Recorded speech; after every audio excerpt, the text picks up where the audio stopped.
Hi there, my name is Steve Gerhardt, and this is the Unagi Observer Mobile Suit Gundam Diary. This is the latest entry in a diary about my thoughts on the Mobile Suit Gundam original series. I know it's been a little while since I've done one of these. My apologies, life kind of just gets in the way sometimes. Anyway, but we're back, and this time we're going to talk about how well this anime talks about the problems and concepts of refugees in war. So let's go ahead and get into it. So before I describe how the Gundam series, Mobile Suit Gundam, portrays the refugee problem, let me start off by explaining a little bit of what it means to be a refugee. Now, I know you hear that word a lot, and it's in the news a lot. There's always seems to be some displaced group somewhere in the world that it has refugee status. But we don't really hear or understand what that actually means sometimes. So let me just throw kind of a generic definition out there or examples. To be a refugee is basically to be displaced from the place that you call home, knowing you can't go back to it, and you're trying to find a place of refuge, hence the word refugee, and to start your life over again, or to somehow get yourself in a place where if it's viable to go back to your homeland, that you would be able to do so, but to find a place of safety. More often than not, refugees are created by war. They can be created by natural disasters and other kind of things that happen. But war is pretty much the predominant reason why a certain population might just arbitrarily just get up and move, because they don't want to be caught up in a war. The place they live is being destroyed. They don't want to fight in that war. They're just civilians, and they don't want any part of it, and they're trying to get out, and they're trying to save themselves and be safe. What unfortunately happens with refugees is the following, and this goes back in history, and we're talking millennia, and it still happens today. So what will happen is that a village, a town, a city will be under attack by enemy forces, and the people who are able to get out of that area to save themselves quite often literally are only able to take what they can carry with them, or literally sometimes it's just the clothes on their backs, and they just get out. They deed him out and they just get out. And so the first priority is to get out of the battle zone. Once you have your collective group together, then you start looking for a place of safety. And that's when you look for other countries to take you in, or other regions to take you in, so that you can have a place of relative safety. The problem, of course, usually comes around with the fact that neighboring nations probably don't want you. They don't want to have to spend their own resources and economy on you, because you really don't provide anything. You're literally, if you are a refugee, you literally do one thing and one thing only: you take. It's not because you want to; it's because you have to in order to survive. You're going to need food. You're going to need clothing. You're going to need shelter. You're going to need medical care. These are all things, basic things that you no longer have, and you need someone to provide for you. So sometimes those nations sometimes they can't. That's kind of rare, but sometimes they just literally can't do it. So they're like, I'm sorry, you have to keep moving on. Maybe we'll just give you safe passage through the country, but you can't stay here. Most of the time, it's nations that go, no, we're not going to. We don't know you. Maybe we don't even like you. So keep moving. Don't cross our border. If you do, we're just gonna kill you all. Unfortunately, to this day, that's pretty much kind of what happens. And when you finally do find a nation that will take you in, usually what they do, they are only doing it because they want to look good, or they're under duress by their neighbors. Somebody's got to take these guys, right? So you do it, and that nation often puts them in that. It's like every refugee camp wherever they set up. It's some barren, rock-strewn place, desert, where nothing can grow. There's barely any water, no sanitation, nothing. And they're left to their own devices there. That's actually the best-case scenario for a refugee. Because when they're trying to leave the battle zone to get to the place of safety, often what they'll do is they'll bump into the other military, a military force, maybe a force from their own nation that's fighting the enemy, or maybe it's another nation who is also fighting the same enemy, and that group of refugees bumps into them. And this is where Mobile Suit Gundam kind of takes on that particular issue, because again, the military is not in the business of harboring refugees. They're in the business of fighting.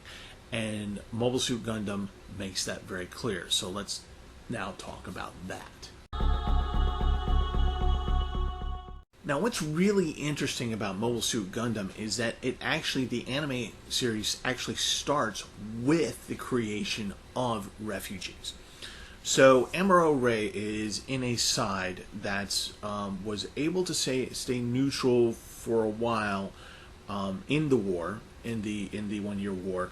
But then after a while, they side with the Federation. The Zeons are going to attack, so everyone's being evacuated. So most of the people are being successfully evacuated to other sides. There's the one last group that's trying to get out. Okay, Amuro Ray is part of this group. The idea is that they're going to stay in bunkers until a ship comes by to pick them up and take them away.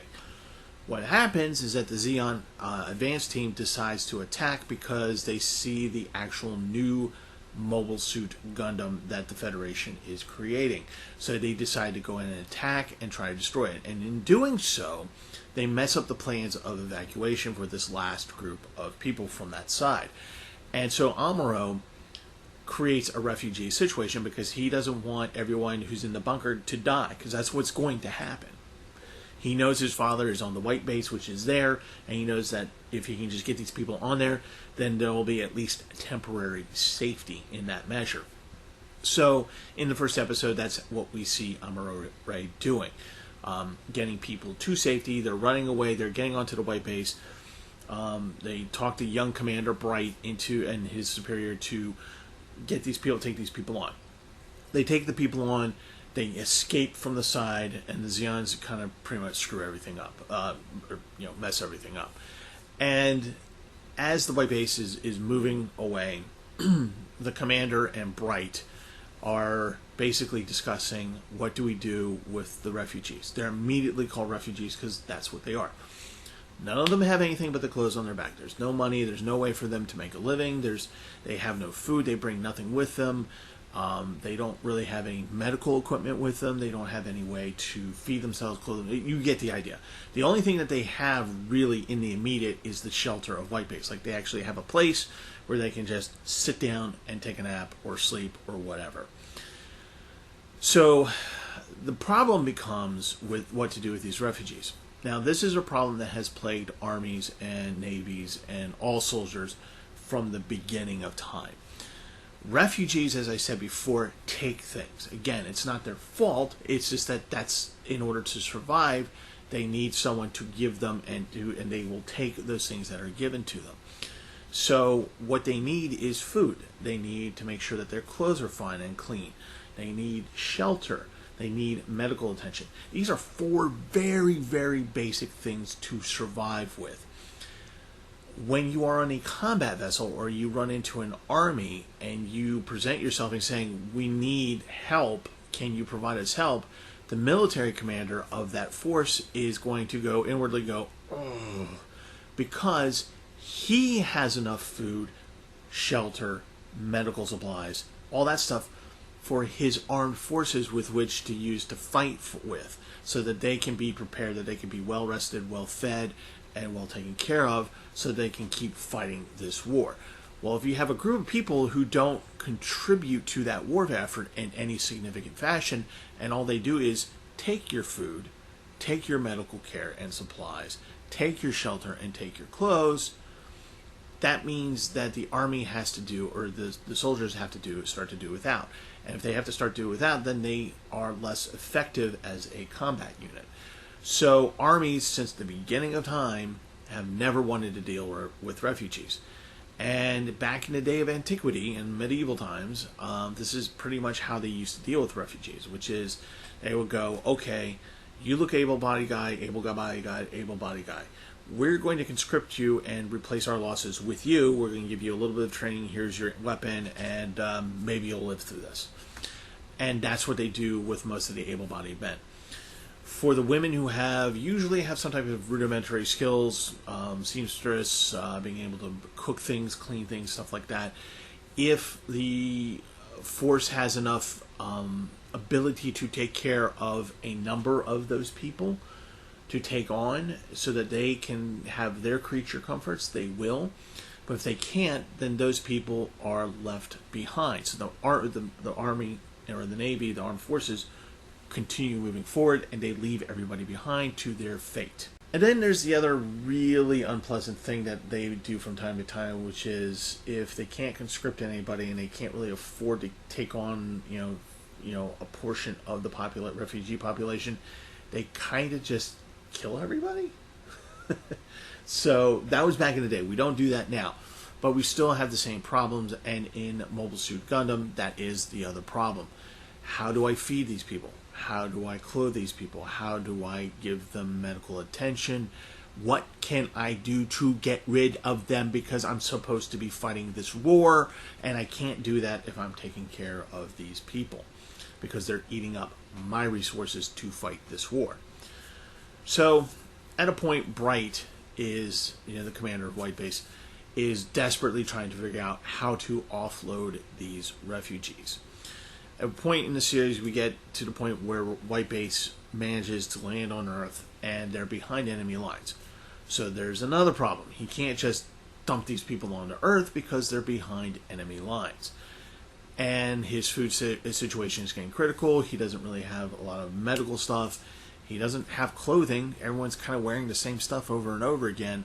And the only thing he can give in abundance is the fact, shelter. So these people at least have a roof over their heads. But during the series, it shows that they cause a drain.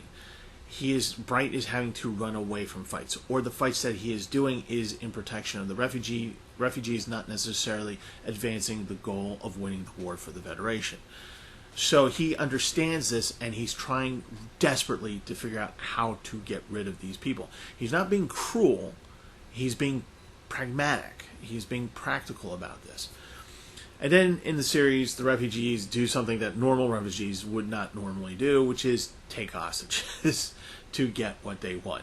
So in the anime, they kind of make themselves look bad, but I think it's that kind of way to balance out the fact that Bright has to make these hard decisions on what to do with these people.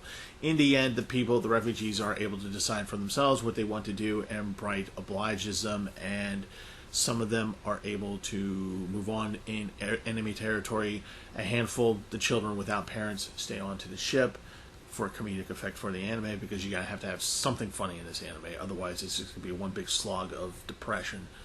And then, he's able to offload some of the other refugees to other places. And again, it kind of just makes the point of how does he support these people? Because even behind enemy lines, which is kind of where the Federation actually kind of wants him to be, and they send supplies in there, but they can't send too many supplies without calling attention to themselves. So there was that factor as well. So refugees cause a problem, and it's through no fault of their own. It's not their fault that there's a war going on, that they're not combatants, and that they're just trying to survive. But it does kind of create a drain on the military. And Mobile Suit Gundam does a really, really good job of showing exactly how this is a problem. This is a problem for militaries all across the globe. So when you watch this and you think, wow, the military's being a bunch of jerks, not really. They're being practical about this. They don't want to kill everybody. They don't want to leave them behind. But if they take them on, that means that they are taking on a set of problems that is not really in their purview of order, meaning it's not what they're supposed to be doing. They're not supposed to be saving refugees. They're supposed to be fighting to end a war that is creating refugees. So that's the end of this diary entry. Thank you so much for watching. If you want to ask me some questions about it, go down below. There will be a link to anime archaeology. There's some pictures, a little slideshow from Otakon this year that Brent and John went to. It's pretty cool. You should check that out. And yeah, again, thanks for watching. See you next time.